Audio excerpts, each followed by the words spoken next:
ازيكم يا حلوين؟ عاملين ايه؟ يا رب تكونوا بخير. اكلة النهاردة عند ماما حبيبة قلبي. اختي النهاردة بقى هتعمل معانا مكرونة نجرسكو، هي اللي كانت بتعمل الاكل في اليوم ده. حبيت كده اصور لكم برضو المكرونة اللي هي عملتها.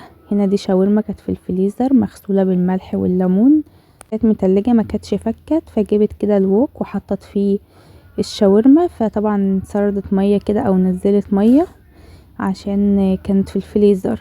فهنا خلاص كانت شربت المية واستوت حوالي نص سوا كده.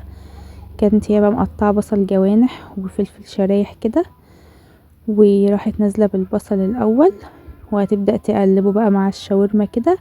اول ما يبدأ يدبل هتنزل عليه بالفلفل الاخضر. هنا بقى بتوريكم ان هي اللي بتطبخ يعني. صراحة تسلم ايديها، كانت الشاورما جميلة جدا وما اتحطت مع المكرونة وعملتها كانت حلوة جدا جدا. تسلم ايدك يا قلبي.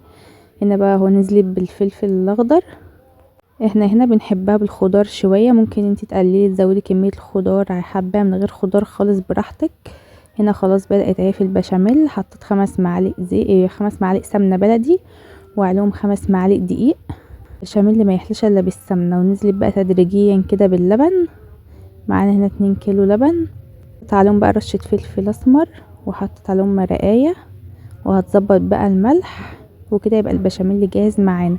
في الخطوة دي كانت هي سلقت المكرونة.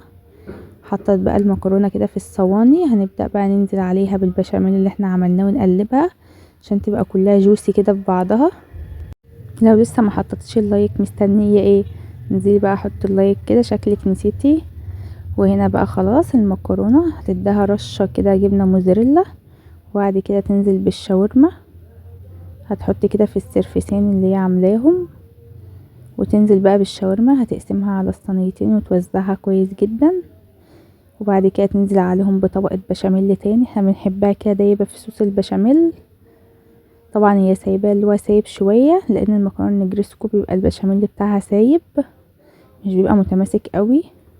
تبدأ بقى توزع كده البشاميل على طبقة الشاورما، وبعد كده تنزل بالمكرونة وطبقة البشاميل التانية، وتديها بقى رشة موزاريلا وعلى فرن سخن 10 دقايق تحت. وبعد كده نولع الشواية تاخد لون ونطلعها وبألف هنا.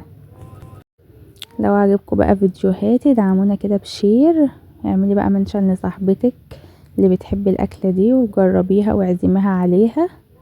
هو حلوة كده من قلبكم لاختي، ربنا يكبر خاطرها يا رب ويسعدها ويكبر خاطركم. دعوة حلوة كده من قلبكم ولكم بالمثل. هنا بقى المكرونة طلعت يا جماله يا جماله. اوحش حاجة في المونتاج انك تمنتجي الفيديو وتجوعي على المونتاج بصراحة يعني. هنا بقى بنبدأ بقى نقطعها ونبدأ بقى نغرف وناكل بقى. هنا بوريكم قد ايه هي دايبة في صوص البشاميل وجوسي قوي. طبعا هنا سخنة فعشان كده مش هتبقى متماسكة قوي، واحنا بنحبها كده يعني، منحبهاش غير كده. لو عجبكم بقى الفيديو دعمونا بلايك واستنونا في فيديو جديد.